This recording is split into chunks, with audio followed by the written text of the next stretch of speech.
Thanks for listening to the Mile High Church podcast. It's spring, which means our Good Friday service and Easter Sunday services are coming up.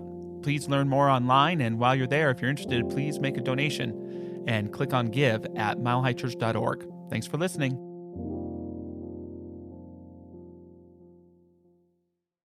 We are starting a new series today. This is a wonderful tradition that we have at Mile High Church. The 3 or 4 Sundays before Easter, we have a series usually called Spring Renewal, and this year we're doing a 3-part series called The Wisdom of the Heart. And we're doing it a little bit differently this year.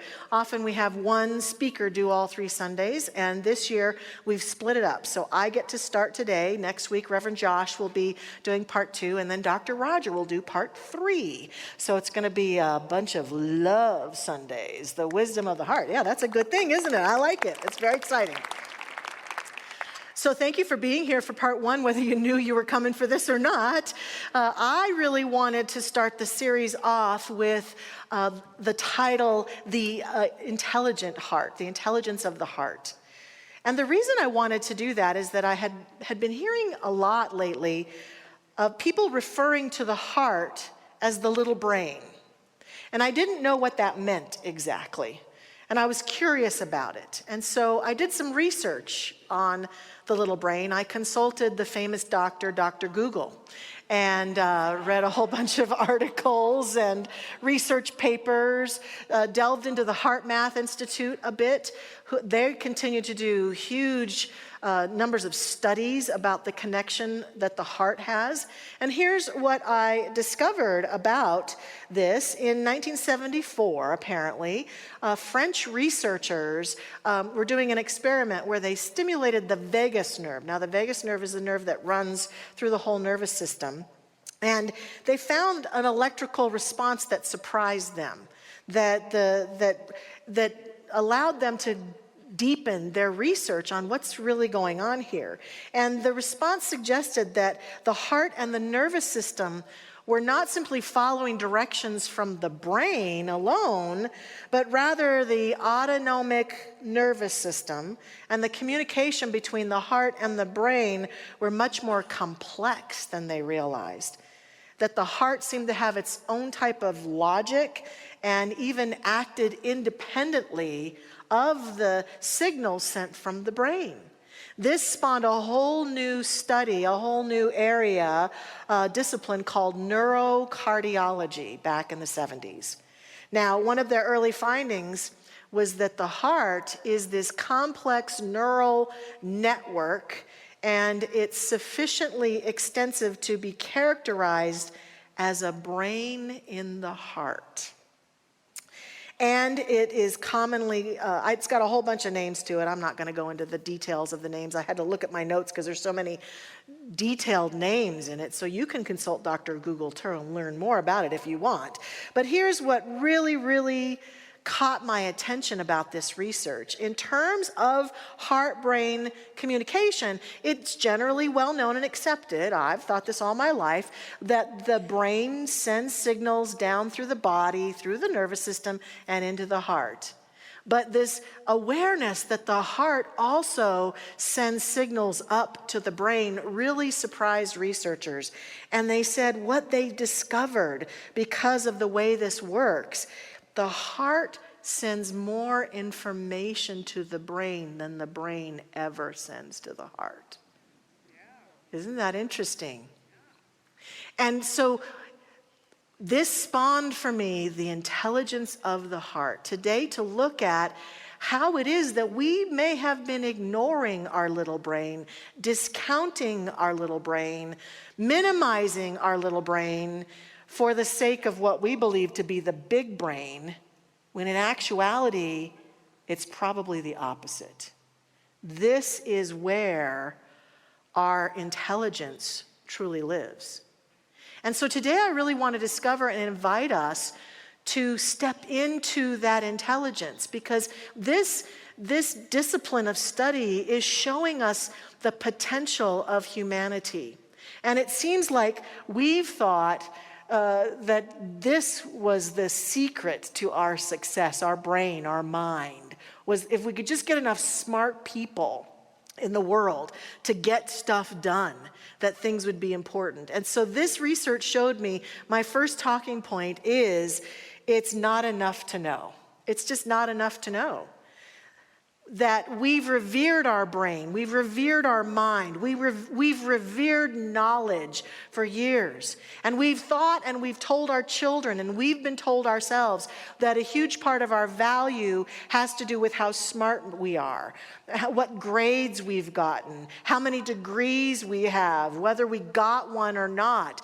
That to be valuable in our world is to be a smart, intelligent person. And I am not minimizing that at all today. It is a wonderful gift if you're a brainiac, like my husband is a math expert. I am not at all. I can add, but that's good enough for me, right? And subtract too sometimes, which is helpful. And I love Sherlock, the BBC production of Sherlock, in this episode called The Woman, where the woman says to Sherlock, brainy is the new sexy. Some of us who want to think that our sex appeal is how smart we are and how intelligent we are. And that's absolutely true too. But it's not the most important thing about you or I. And that may be something we haven't realized, or we realize later as we grow into ourselves and become more authentic. We start to wake up and say, gosh, maybe it doesn't matter as much as I thought that I can pull out all these facts from nowhere and I can recite books and share different things. Maybe what matters is, can I love myself and others? Can I show that love and express? Can I express my emotions in a powerful way? So the first thing I'm inviting us to do is to wake up to, it isn't as important what you know, it's also important what you feel.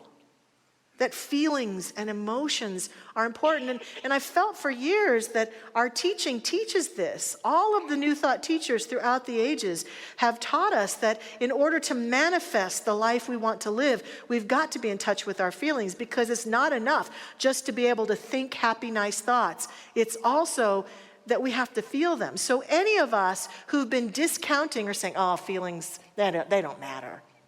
It doesn't matter if I'm in touch with my feelings. Oh, I don't need to do my emotional work. What really matters is what I'm thinking. We're missing the boat in terms of creating the life we'd most like to live. Our founder, Ernest Holmes, in Living the Science of Mind, says, the real creative power of the mind is deeper than the intellect. It passes into the realm of feeling and acceptance, yet it is the intellect or self-conscious faculties that must speak the word in order that every obstruction may be cleared away.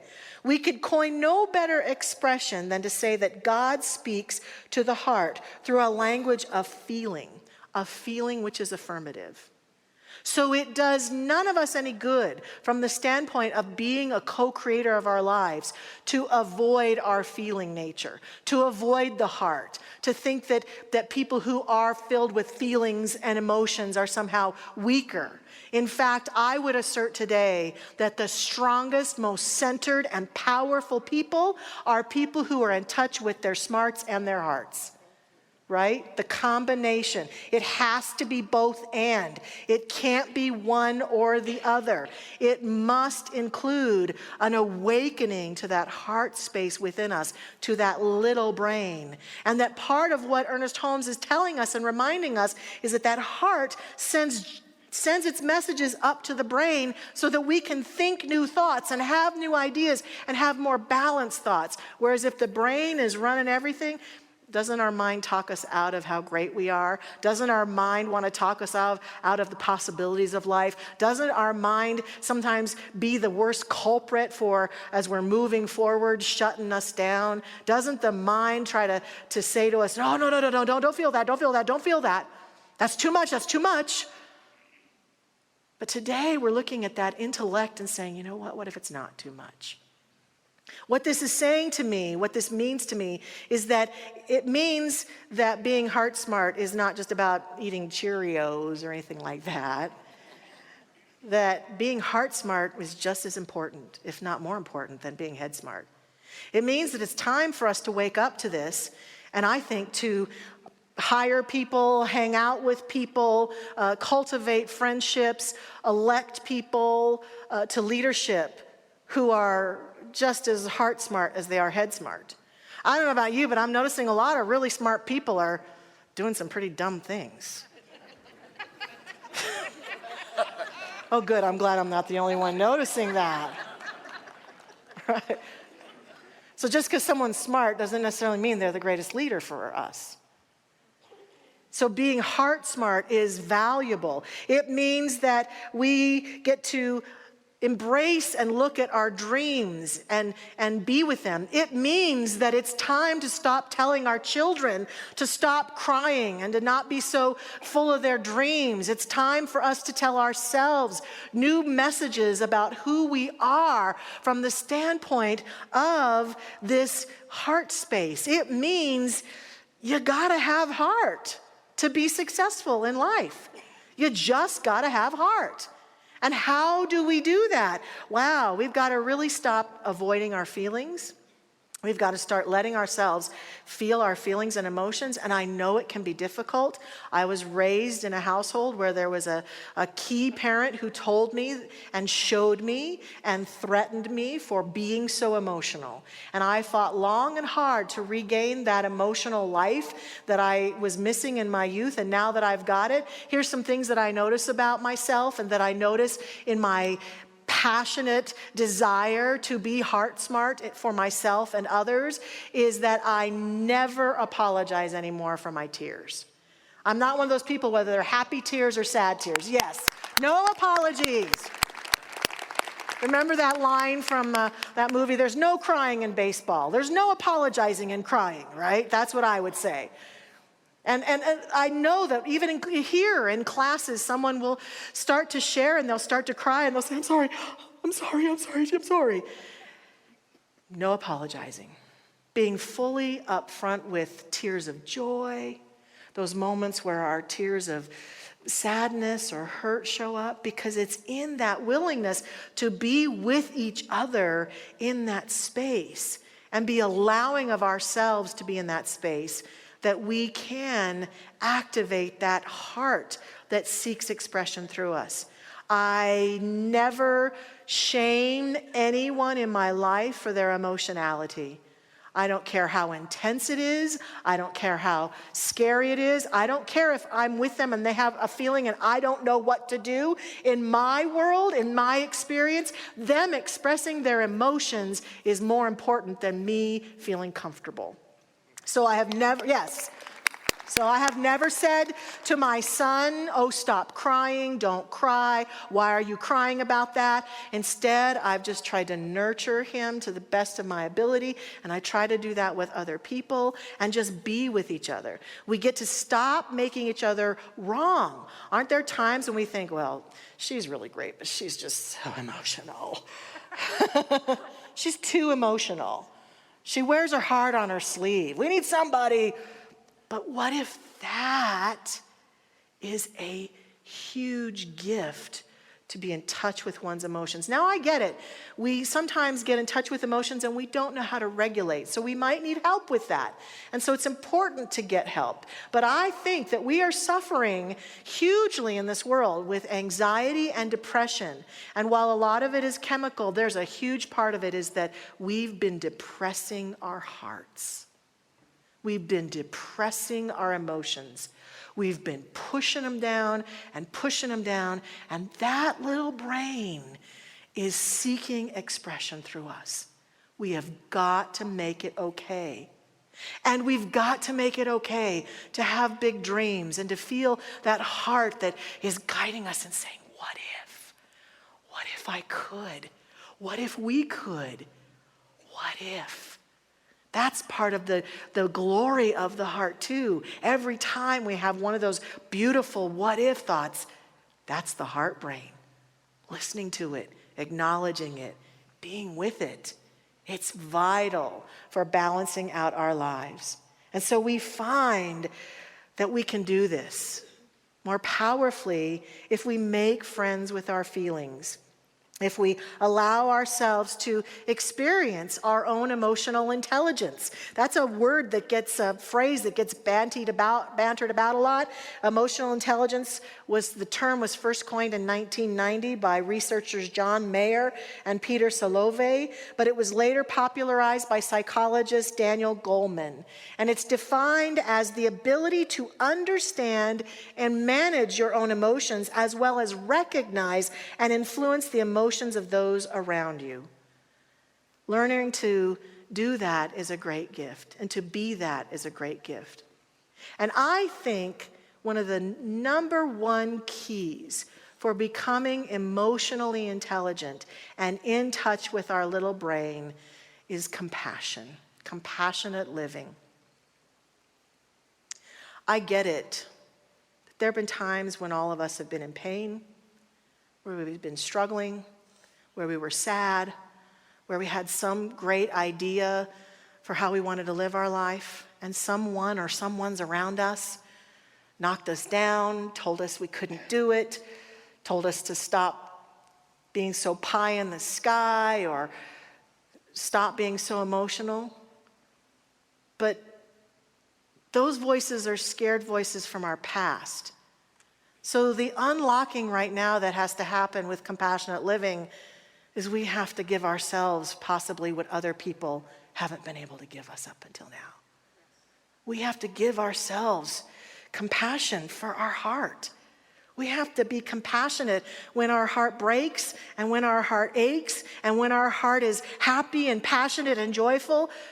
We are the only ones who can do that fully and completely for ourselves. And it's important that we learn how, and it's not always easy. I know it's not. In working on this talk, I had an incident this past week where I made a big mistake in my life. Nothing tragic that's going to harm our church or harm me or harm my life, but it was a mistake that I was ashamed of and that I was embarrassed about. And the truth is, no one would ever have to know if I just kept my mouth shut, right? One of those mistakes. But I was really being hard on myself.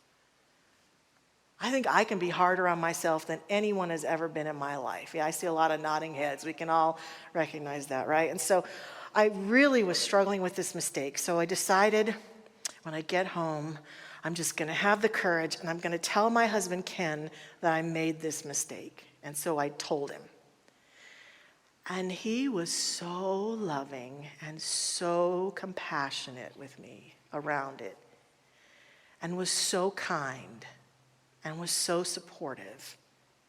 And it touched me, number one, and made me feel so grateful that I have someone in my life who's so loving and compassionate for me.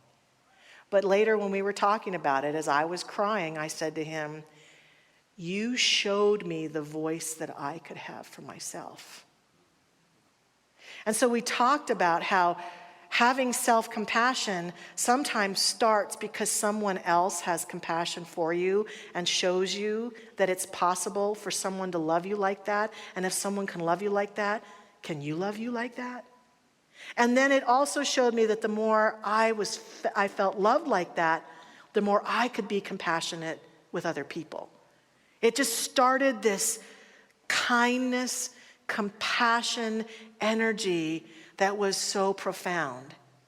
And the research is showing over and over and over again that kindness, finding ways to be kind to people we know and share this life with, and to people we don't even know but we hear about on the news, or we read about online, or we encounter on social media.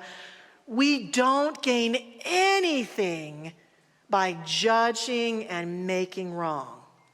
We shut down the heart brain and we shut down this brain because it's just not who we're meant to be. But every time we exercise the littlest bit of compassion for ourselves and others, we open up to the greatness within us. And the more open we are, in that way, that heart brain that can love and have compassion for myself and others, quite frankly, the smarter we are, the more our genius comes through, the more the part of us that is the magnificent shines through us, and we can make a huge difference in the journey of our living and on behalf of other people. I'm calling us today to be the intelligence of the heart and to start with compassion and kindness for ourselves. A kindness challenge. How kind can you be? And kindness to oneself is something no one will ever know that you're doing, just like no one would have known that I was walking around on a day last week completely not in compassion for myself.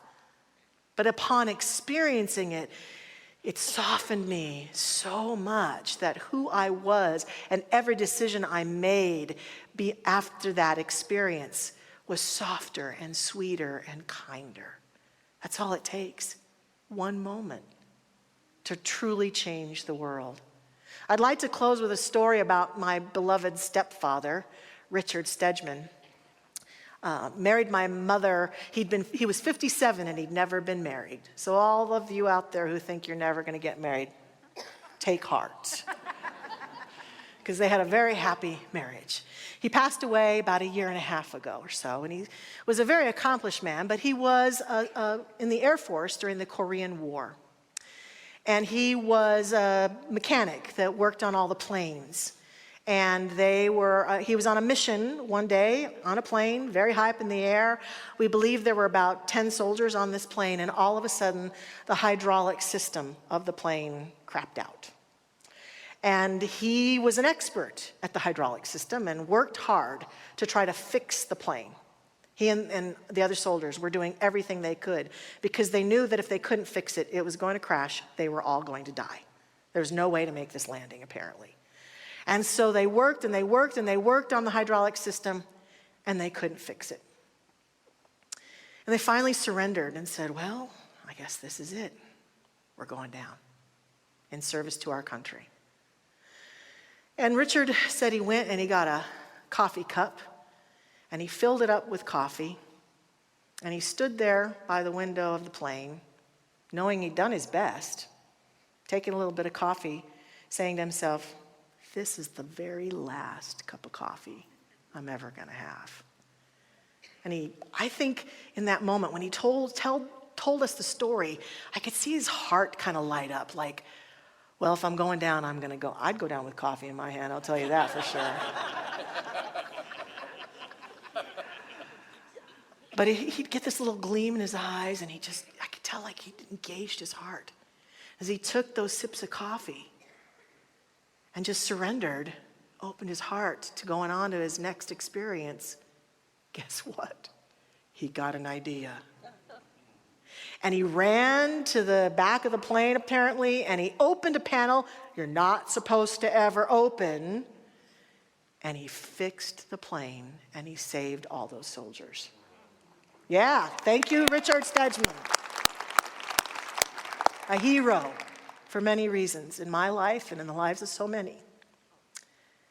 And it's just one example, one little example of the genius that lives in you and me.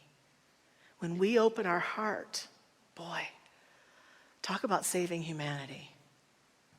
Talk about saving your family.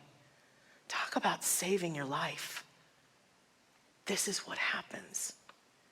The genius and intelligence of who we really are just shows itself and it shines itself. It can't help it. And so I invite us into the intelligence of our hearts. Be wise this week. Be compassionate. Be heartful. Feel those feelings. Be love. Let's pray together. I invite our practitioner prayer partners to join me if they'd like by standing as I pray. We stand together in God as God. And one more time, just as I did at the beginning of the service, I invite us to breathe into our heart space. To breathe from that little brain, as they call it, and just feel the flooding of our hearts, filled with light and life. Beautifully, as Gary has sung to us and will again, unbound, fully available. This is the nature of the divine as it shines itself brightly and brilliantly through all creation. And it is the nature of the divine as it shines through, in, and as us, and as our beautiful hearts. What I know and accept, what I affirm as the truth of each one of us, is that our heart is beautiful, magnificent. Our hearts are the genius of our beingness. And if we are wise, we listen like never before to the beating of our heart, to the wisdom of the heart, to the purity of the heart, and to that love. We find ourselves anchored firmly and joyfully into the nature of our own heart space as we go forth in our life this week. And I accept and affirm that everything we are about, every relationship, every way that we serve humans in other ways as we walk together in this beautiful experience of humanity, as we share our gifts and talents, as we encounter experiences in the world, we are beloved heart places of light and love, shining brilliantly to transform our world into a better place, into a loving, kind, joyful place where every human can express their genius fully and completely. This is who we are. This is what is unleashed in us this day and every day as we go forth from this place. And we just give thanks. I give thanks that this is the truth of us, that we claim it, we proclaim it, we live it, we are it. It is so beautiful and so magnificent. And it is from this joyful awareness and recognition that I just release this prayer now into the action of that law that makes it so. This is so now. We let go and we let it be. And we say together, and so it is. Amen.